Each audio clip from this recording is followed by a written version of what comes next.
He stood a moment, not believing that this was happening to him. Then the pain hit him. He opened those thick lips and let out a yowl that shredded the night air. At the same time he opened his hands. I fell in a crumpled heap at his big feet, not quite sure whether I was dead or alive. I sobbed for breath. I shook as with the ague. Get up, girl. If you don't, he'll kill you for sure. I told myself that as I lay there, panting toward the air my lungs needed. My mind was fully alert, but my body felt as though it had been put through a wringer. I guess I'd exerted almost all the energy out of it during the fights with the Yakuza earlier. I didn't have very much pep left. So I decided to do this the easy way, if I could. I just lay flat on my back and kicked with my right leg at the inside of his left. He was standing there with his hands on his bleeding face. He wasn't anticipating an attack. His left leg shot sideways. He toppled forward. I struggled to reach up and catch his loose shirt on either side of his neck. With every ounce of strength, I hurled his body sideways into that same wall where he had thrown me. His head made a satisfying thump as it hit. The corner throw or sumi gaisha can be very effective at times. It had worked to absolute perfection. Oda lay flat on the pavement, and he didn't move so much as a finger. I lay flat on my back, ditto. My lungs strained for air. I just lay there and let some strength slide back into my body. I told myself I was one lucky girl. If Oda hadn't been so mad, he could have wrapped those ham-like hands of his around my neck and strangled me with absolutely no trouble at all. He'd let his rage master him. He was so wild with fury he hadn't been thinking. He just wanted to rough me up before applying the coup de grace. I rolled over on my belly and stared at him. He was utterly unconscious. Not a muscle of his over-muscled body moved. I made it to my hands and knees, then to my feet. I could have used the gold cup, I guess, but I was beyond thought at the moment.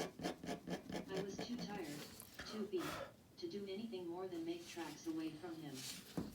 When I went down into the subway, I got some curious stares from the passengers, but I didn't give a hoot in hell. I was pushed. I was hung up.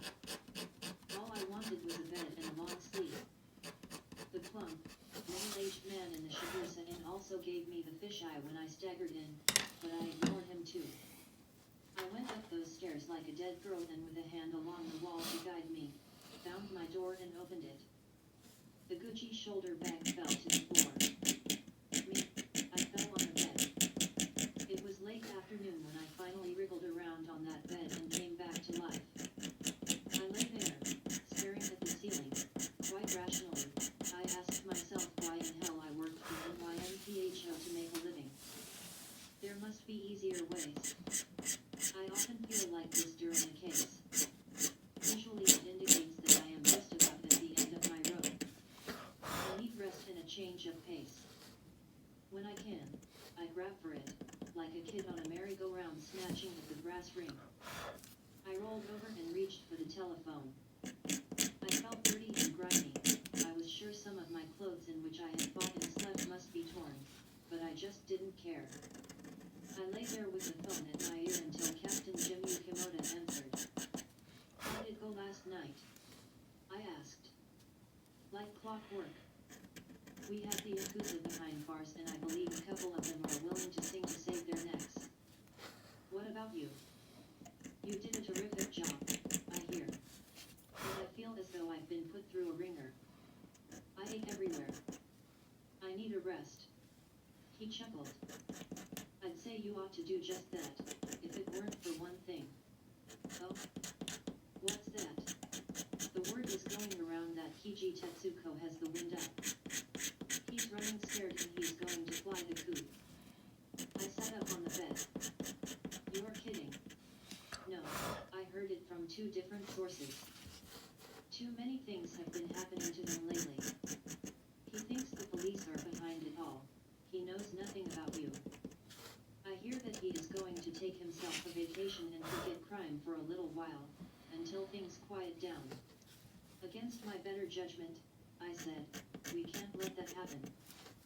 He has to be stopped now. I'm on loan for 3 months. I can't hang around Japan forever, much as I might like to. I was thinking much the same thing. I have been sitting here worrying about that, wanting to phone you but not quite daring because I knew how tired you must be. And still am. But I suppose duty comes first. If you want to catch PG Tetsuko, it does. Yeah. I was afraid of that. Well, what about it? I said dreamily. You know, I've been lying here thinking about that moss garden with all the quaint trees and stones that Kano showed me. I'd love to see the morning sun touch the face of the Amaterasu statue. If I could spend just one day there, to sit and let that peaceful solitude wash over me, I'd be like a new woman. Kano would be delighted to have you. But that would mean PG Tetsuko might make his getaway. I'm afraid it would. I sighed and cursed the Mafia and the Yakuza, silently and to myself. I think Jim Yoshimoto knew what I was doing, for he laughed softly. I'll be down to see you, I told him, and hung up. I said some naughty words and dragged myself to the shower, stripping down as I went. 11. Captain Chimney was all business when I met him a few minutes before 4 in the afternoon. He had maps and papers strewn across his desk. He looked worried and tense. His hand gestured at the maps. I've come up with an idea, he told me as I sank my weary bones into a chair. Let me know what you think about it. I've ordered a police launch to take us to Kinkakuji Island where Tetsuko lives. It will make a nice trip. You'll get some sea air and a rest of sorts. I brightened. Sounds heavy. I won't have to do any traveling, really. Just park my carcass in the boat and let other people get me where I want to go. He nodded.